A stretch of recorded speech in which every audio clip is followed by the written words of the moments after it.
Olá, boa tarde. O programa Eclésia volta à sua companhia nesta tarde para espreitar já a proposta bíblica que a liturgia nos reserva para a Eucaristia daquele que será o quinto domingo da Quaresma. Está entre nós Frei José Nunes, que é professor da Faculdade de Teologia da Universidade Católica Portuguesa. Boa tarde, obrigado por estar uma vez mais entre nós. Quinto domingo da Quaresma é um itinerário que começa a aproximar-se do seu termo e desta vez há uma proposta que nos fala da vida, até porque é essa o grande tema da Páscoa, não é? Exato. Portanto, as leituras de hoje, já que estamos a aproximar-nos da Páscoa, não é? Mais 15 dias, talvez. Então, já nos começam a falar desse binómio morte-vida, da ressurreição, ou vivificação, como quisermos, justamente por causa dessa aproximação à Páscoa, onde nós vamos celebrar a morte e a ressurreição de Jesus, não é? E, portanto, há aqui todo um hino à vida, não é? Claro, nós também podemos dizer que todas as leituras que fomos fazendo ao longo da Quaresma até agora, todas elas têm essa dimensão de apontar para a vida que supera a morte.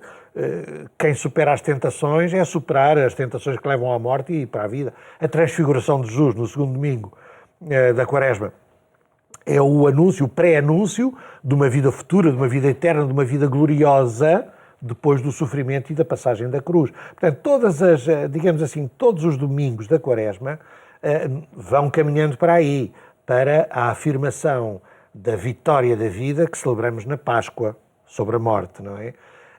Mas, claro, hoje, quinto domingo da Quaresma, claramente fala-se da ressurreição.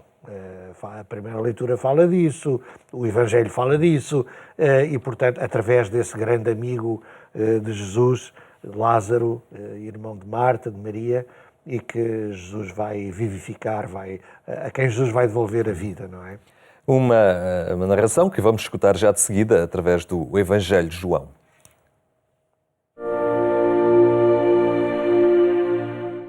Naquele tempo, as irmãs de Lázaro mandaram dizer a Jesus: Senhor, o teu amigo está doente. Ouvindo isto, Jesus disse: Essa doença não é mortal, mas é para a glória de Deus, para que por ela seja glorificado o Filho do Homem. Jesus era amigo de Marta, de sua irmã e de Lázaro. Entretanto, depois de ouvir dizer que ele estava doente, ficou ainda 2 dias no local onde se encontrava. Depois disse aos discípulos: Vamos de novo para a Judeia. Ao chegar lá, Jesus encontrou o amigo sepultado havia 4 dias. Quando ouviu dizer que Jesus estava a chegar, Marta saiu ao seu encontro, enquanto Maria ficou sentada em casa. Marta disse a Jesus: Senhor, se estivesses estado aqui, o meu irmão não teria morrido, mas sei que mesmo agora tudo o que pedires a Deus, Deus te concederá. Disse-lhe Jesus: Teu irmão ressuscitará. Marta respondeu: Eu sei que há de ressuscitar na ressurreição do último dia. Disse-lhe Jesus: Eu sou a ressurreição e a vida. Quem acredita em mim, ainda que tenha morrido, viverá. E todo aquele que vive e acredita em mim, nunca morrerá. Acreditas nisto? Disse-lhe Marta: Acredito, Senhor, que tu és o Messias, o Filho de Deus, que havia de vir ao mundo. Jesus comoveu-se profundamente e perturbou-se. Depois perguntou: Onde o puseste? Responderam-lhe: Vem ver, Senhor. E Jesus chorou. Diziam então os judeus: Vede como era seu amigo. Mas alguns deles observaram: Então ele que abriu os olhos ao cego não podia também ter feito que este homem não morresse? Entretanto, Jesus, intimamente comovido, chegou ao túmulo. Era uma gruta, com uma pedra posta à entrada. Disse Jesus: Tirei a pedra. Respondeu Marta, irmã do morto: Já cheira mal, Senhor, pois morreu há 4 dias. Disse Jesus: Eu não te disse que, se acreditasses, verias a glória de Deus? Tiraram então a pedra. Jesus, levantando os olhos ao céu, disse: Pai, dou-te graças por me teres ouvido. Eu bem sei que sempre me ouves, mas falei assim por causa da multidão que nos cerca, para acreditarem que tu me enviaste. Dito isto, bradou com voz forte: Lázaro, sai para fora. O morto saiu, de mãos e pés enfaixados, com ligaduras e o rosto envolvido num sudário.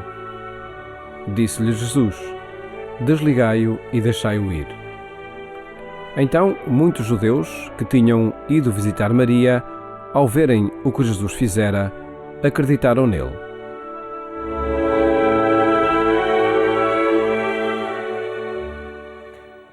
Frei José Nunes, há aqui, comparativamente com o Evangelho da semana passada, um crescendo, não é? Jesus cura um cego, permite que ele veja, agora é alguém que está morto, mas que a quem restitui a vida. Não é uma espetacularidade, mas é a grandeza da ação, não é? Da forma também envolver aqueles que iam presenciando estas Tudo isso são ações. sinais, na linguagem, os milagres na linguagem de São João são sinais, não é? Ele usa muito a palavra sinais. Jesus fez muito tipo de milagres, não é? E aqui está o exemplo de um daqueles mais extraordinários, embora todos sejam extraordinários. Jesus fez milagres físicos, digamos assim, curou cegos, coxos, paralíticos, leprosos, curou pessoas de um ponto de vista espiritual, pessoas que se diz que tinham demónios na cabeça, pessoas perturbadas, enfim, pessoas que estavam também marginalizadas. Jesus curou e reintegra essas pessoas, pessoas que estavam postas à morte, são autênticos milagres. Jesus também faz milagres, por exemplo, sobre a natureza, desde logo, sei lá, a multiplicação do pão e dos peixes, ou então a tempestade acalmada. Jesus tem várias obras poderosas que, segundo a extremamente bela linguagem de João, são sinais de que ali está o poder de Deus. Ele é o próprio Deus, ele é o Filho de Deus. E esta, talvez, como dizia o Henrique, ainda mais espetacular, quer dizer, uma vivificação, voltar a dar vida a alguém que estava morto. Nós às vezes separamos a palavra vivificação de ressurreição. Porquê? Porque já sabemos, ressurreição é aquela pessoa que depois de morta ressuscita para a vida eterna. Lázaro, como os outros que Jesus vivificou, passado uns anos, não sabemos quantos, voltaram a morrer, não é? Portanto, aqui trata-se de uma vivificação. Há o caso de Lázaro, este extraordinário, mas há também o filho da viúva de Naim e a filha de Jairo, o homem que tinha ajudado na construção da sinagoga, não é? Bom, portanto, pelo menos, ou seja, há imensos sinais, mas todos eles, todo o tipo de milagres de Jesus é sempre o sinal da vida, da afirmação da vida. E da vida aqui neste mundo. Deus deu-nos a vida, Jesus veio ao mundo, diz o Evangelho de João: eu vim para que vós tenhais a vida e a vida em abundância. Não é uma vida qualquer, não é uma vida miserável, não é uma vida de sem-abrigo, não é uma vida de cão. Deus quer a nossa vida feliz, uma vida com sentido, uma vida com condições, e nós havemos de lutar por isso, não é? E então, essa vida, já que não é possível ser vivida plenamente no pouco tempo que dura a nossa vida, mesmo que a gente viva 100 anos, então Deus dá-nos a vida eterna. Nós acreditamos nisso. Não nos peçam provas, nós não temos provas disso, nem queremos provar nada a ninguém. Mas nós acreditamos profundamente que Deus existe, Deus é bom, Deus deu-nos a vida, esta vida é curta, Deus vai nos dar a vida eterna. E, portanto, para quem tem fé, isto faz sentido, tem uma certa lógica, tem uma certa razoabilidade. Não prova nada. Isto não é comprovável nem provável cientificamente. E volto a dizer, nós não temos essa pretensão, mas nós acreditamos nisto. Isso é uma infantilidade, isso é um sonho de criança. Mas que seja, é o que ela saber. Eu acredito que a gente vem de Deus, de alguma maneira, para além dos Big Bangs e tudo isso que acreditamos, não é? E voltamos para Deus. Eu acredito nisso. Isto dá sentido à minha vida, isto dá esperança à minha vida. E, portanto, aliás, por isso, eu acho que é bom a gente lembrar-se disto. Todas as religiões, desde que há mundo, desde que há homens e mulheres sobre a Terra, falaram da vida eterna. Os egípcios mumificavam os corpos, os gregos falavam da imortalidade da alma. Okay? Aqui Israel, a uma certa altura, começou a falar da ressurreição, mas no hinduísmo temos a crença na reencarnação. Se nós formos a contar todas as pessoas que são crentes religiosas no mundo de hoje, 90% dos seres humanos acredita na vida eterna. Não me venham dizer que isto é tudo infantilidades, quer dizer... E ninguém prova nada, nem queremos provar, mas acreditamos nisto. No caso de Israel, esta questão da ressurreição é uma crença que vai andando historicamente em evolução, digamos assim, quer dizer, durante séculos eles não acreditavam nisto. Depois temos uma primeira leitura que, aliás, se calhar já vamos também falar dela. Há aí um profeta que já fala um pouco, já dá um pouco a nota da ressurreição, mas é sobretudo depois, já muito próximo de Jesus, com os livros dos Macabeus, que estão na Bíblia, aí é que há já uma afirmação clara na ressurreição. E quando Jesus vive, no tempo de Jesus, em Israel toda a gente acredita na ressurreição, menos um pequenino grupo, os saduceus. Portanto, os sacerdotes, os levitas, esses não acreditam na ressurreição. Mas esses é menos de 1%. O resto do povo acredita, não é? A vida, acreditar na vida. Referi há pouco os sinais e o próprio texto nos fala disso, que estas ações era para que reconhecessem a glória de Deus.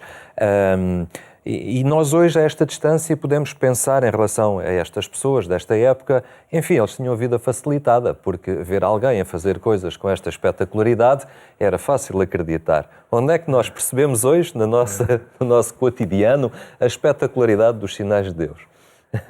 Olha, tal e qual como há 2000 anos, Henrique. Porque naquela altura,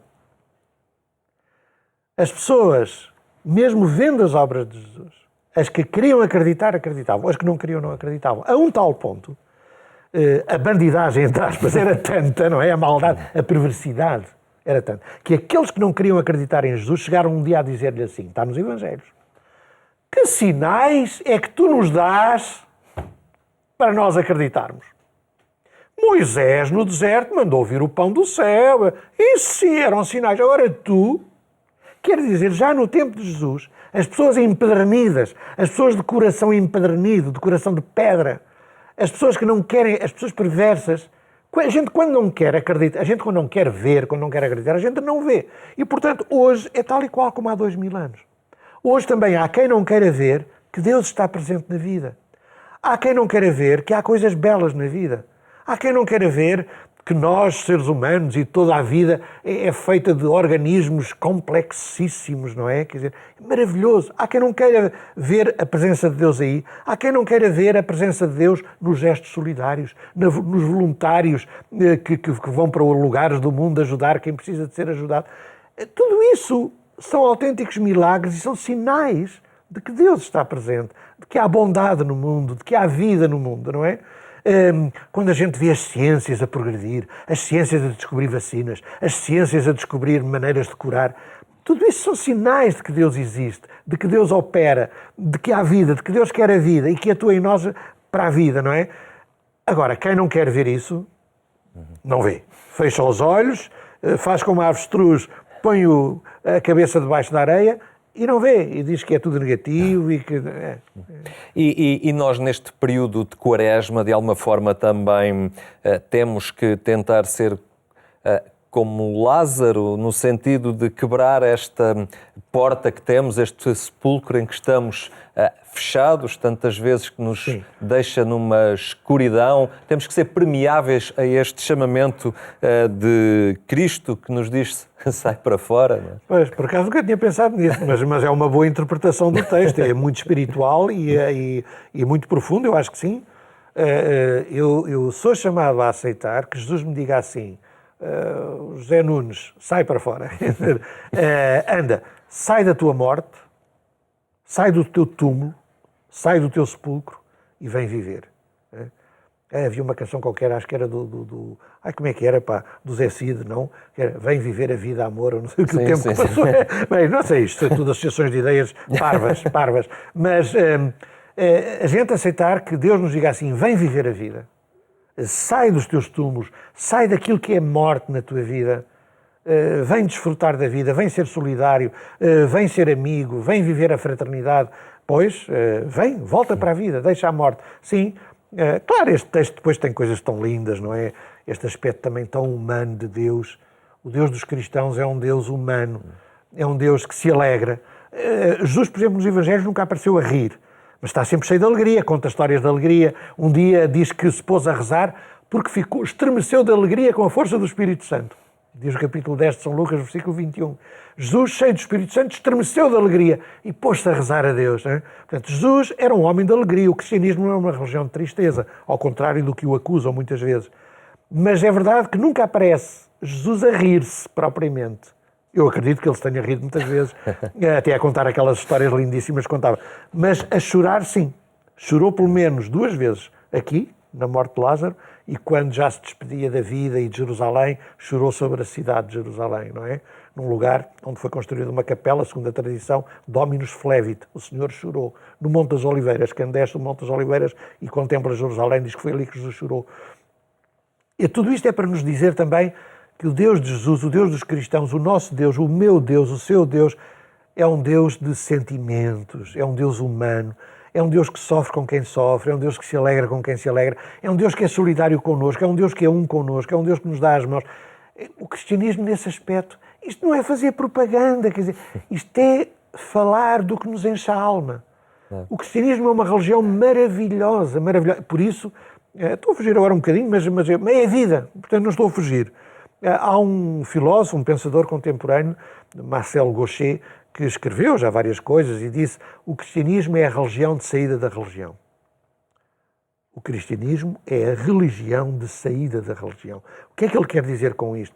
Que na Idade Moderna, nos últimos 400 anos, a nossa cultura ocidental tornou-se muito ateia, digamos assim, e denunciou uma religião, a religião cristã, que era uma religião que era de tristeza e não de alegria, que era de morte e não de vida, que era de sacrifícios e não de felicidade, que era contra o progresso, que era contra a ciência. Então a nossa cultura moderna denunciou essa religião. Ora, o cristianismo aceitou essa crítica e o cristianismo hoje também é dos primeiros a condenar essa religião que a Idade Moderna, que a cultura moderna condenou. E o cristianismo hoje aceita tudo isso e mostra que está muito mais à frente. E, portanto, o cristianismo é aquela religião que cortou com essa religião obscurantista de trevas que a nossa cultura denunciou. O cristianismo não é isso. O cristianismo é outra religião. É a religião da vida, da alegria, do progresso, da ciência, da solidariedade. E isso, eu volto a dizer, não é propaganda, é a verdade. Isto é a verdade. E é uma tristeza, é um drama, é dramático que o mundo e a nossa cultura não vejam que o cristianismo é uma religião de vida. Cá está a Páscoa, vida, ressurreição. Claro. Isto é que é o ADN do cristianismo. É preciso a esperança e Ezequiel é chamado profeta da esperança, é na leitura 1, que é do profeta, da profecia de Ezequiel. Também temos aqui uns túmulos e a vontade de o povo sair dessa prisão, que no caso era o exílio. Não é? Exato, é um pré-anúncio da ressurreição. E a ressurreição, o sair da morte e voltar à vida, tem de facto, é bom, até foi bom realmente por essa questão, porque isto tem dimensões não apenas individuais, pessoais, mas sociais, coletivas, políticas. A ressurreição é também o passar da morte à vida, se nós passamos de uma ditadura a um regime de liberdade. Se nós passamos de um exílio, de um cativeiro, à vida na nossa terra, à vida na liberdade.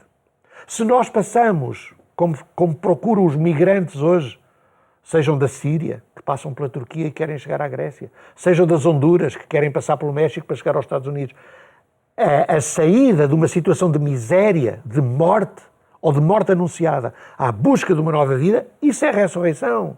A ressurreição tem essa dimensão social. Por isso é que a Páscoa, por isso é que na Páscoa nós celebramos o Êxodo. O Êxodo é a primeira grande Páscoa do povo. É a saída da escravidão do Egito para a Terra Prometida. Isso é que é Páscoa. Aliás, a Páscoa vem de Pesha, passagem. A Páscoa é a passagem da morte à vida, da escravidão à liberdade, da ditadura à democracia, digamos assim, ok? É de alguma forma, este resgate para a vida, São Paulo aos Romanos, fala-nos da carne e do espírito.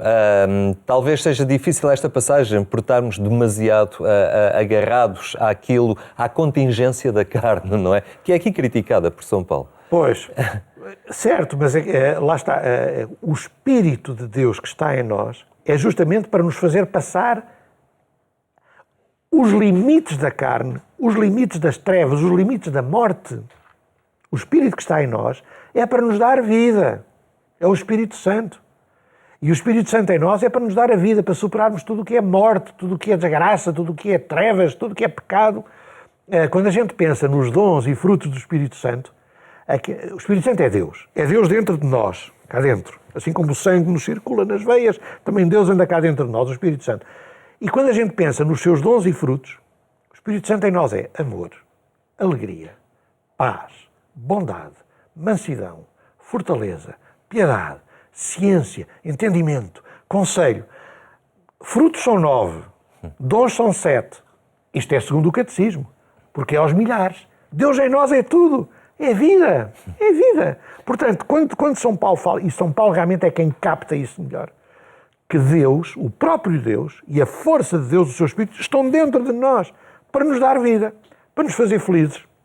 E ele esforçava-se precisamente por animar estas comunidades cristãs que estavam a nascer no seu tempo, não é? Pois, e que tinham que fazer essa experiência Exato. da vida nova, não é? E nós somos hoje também herdeiros dessa experiência de cristianismo feita nessas primeiras comunidades Isso, sem dúvida, sem dúvida. cristãs. Frei José Nunes, muito obrigado por nos ter ajudado a fazer esta passagem por esta proposta bíblica destas 3 leituras. Muito obrigado. Recordo que a edição rádio do programa Eclésia passa mais logo, na Antena 1, é pelas 22h45. Nós ficamos por aqui, mas desejo-lhe, em todo o caso, um bom fim de semana. Voltaremos a ver-nos na próxima segunda-feira.